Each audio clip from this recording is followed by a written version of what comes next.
দেখেন সোহেল ভাই কি বলে, দেখেন দেখেন ভাই।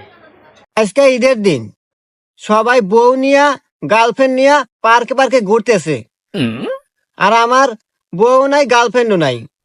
তাই আমি এসে আরাম দেশে বসে রয়েছি, মন খারাপ। কি করলাম জীবনে, এত বড় কি করলাম? বউ তো নাই, কে গার্লফ্রেন্ড তাও নাই। হায় রে কপাল, ঈদের দিন, ঈদের দিন আমার আর ভিতরে কাটে।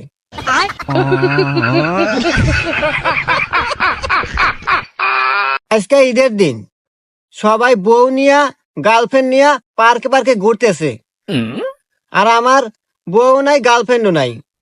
তাই আমি এসে আরাম দেশে বসে রয়েছি, মন খারাপ। কি করলাম জীবনে, এত বড় কি করলাম? বউ তো নাই, কে গার্লফ্রেন্ড তাও নাই। হায় রে কপাল, ঈদের দিন, ঈদের দিন আমার আর ভিতরে কাটে।